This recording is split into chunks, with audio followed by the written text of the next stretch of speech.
You ever wonder how one single moment can totally reshape the world? We always hear about history being made in these grand halls or on battlefields, but sometimes the biggest changes, well, they start in a garage.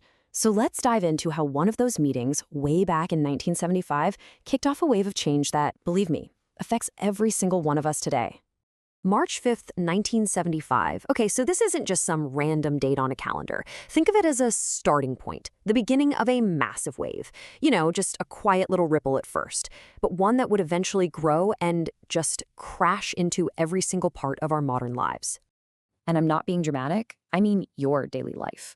From how you work, to how you talk to your family, even to the very idea of who you are online. It all traces back to a handful of curious builders who just decided to get together in a garage on this day, almost 50 years ago.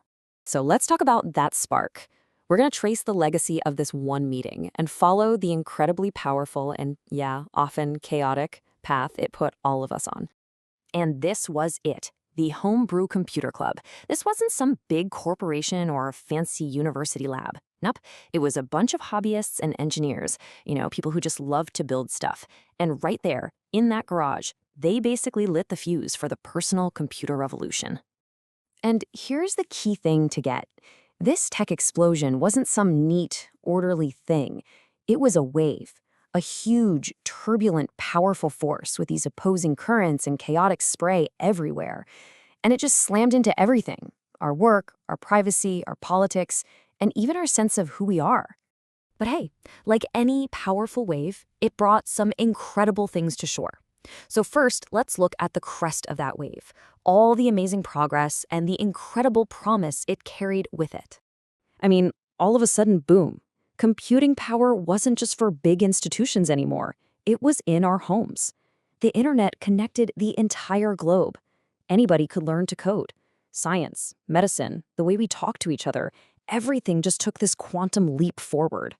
The world felt like it was shrinking, in the best possible way.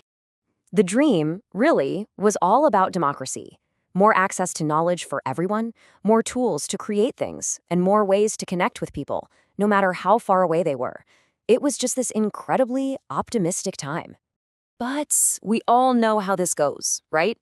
That's not the whole story. As that massive wave came crashing down, it created this powerful and really chaotic undertow. It brought all this turbulence and a whole bunch of consequences that I guarantee you no one in that garage could have ever predicted. And this chart, wow, it just lays it all out, doesn't it? The two sides of the same coin. For every amazing leap forward, this shadow emerged right behind it. Personal computing, it led to surveillance capitalism. The mainstream internet, well, that kicked off the era of massive data breaches. Open platforms became tools for manipulating us with algorithms. Let's take work, for example. We all live this one. The dream of being flexible and working from anywhere, it came true. But the flip side was the total disappearance of boundaries, this expectation that you're always on, and a culture of just complete burnout. Or think about knowledge. It's absolutely incredible that we have the world's information right at our fingertips.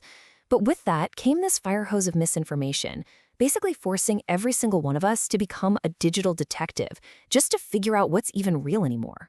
And maybe the most critical part of all of this, our very identity became a vulnerability, an attack surface. The convenience of all these digital services came at a huge cost. Our identity got boiled down to these brittle things, usernames and passwords, that could be stolen, creating a world where your reputation, your money, could be ruined from a dark room halfway across the globe. So, okay, we've ridden the crest of the wave, and we've been pulled under by the undertow. The question now is, how do we find some harmony in all this? How do we keep the power of the wave without, drowning in its chaos? This is where we have to start thinking about reweaving the very fabric of the internet. If you trace all that chaos, all those problems, back to their source, you find one fundamental flaw. Our digital systems just have no reliable way of knowing if the person doing something online is actually the right person in the right moment, without creating a huge hassle and all these security gaps. So, to fix that, some folks are trying a totally new approach. There's a company called Individual Centricity Corporation, and they're developing a set of, let's call them, stabilizing forces. They're designed to bring the wave's energy back into harmony by tackling that one core failure head-on. So the first piece is this technology called One True You. And the idea is actually pretty simple, but it's a game changer. It's all about giving control back to you. Instead of companies capturing and owning your data, you have sovereignty. You're in charge of your own digital identity. Just imagine being able to grant or revoke access to your personal info with a single click. Next, they're getting rid of that broken password model, thank goodness, and replacing it with something called the confidence index. Think of it like a dynamic, living score. It doesn't just ask, what's your password? It's constantly asking, how sure are we that this is really you, right now on this device? It's like having a digital fingerprint that's alive and always adapting.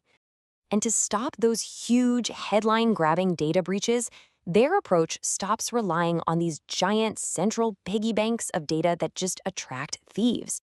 Instead, trust is grounded locally, with you. This makes the entire system way more resilient because there's no single treasure chest for hackers to go after. Look, this isn't about stopping the wave or trying to go backwards. You can't.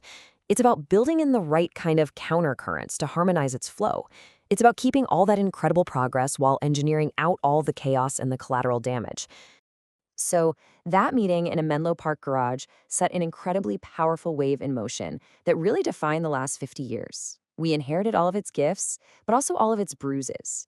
So now, as we're standing on the shore, getting ready for the next big wave of technology, the question we all have to answer is this: how do we learn from the last one to build a future that has even more capability and a whole lot less chaos?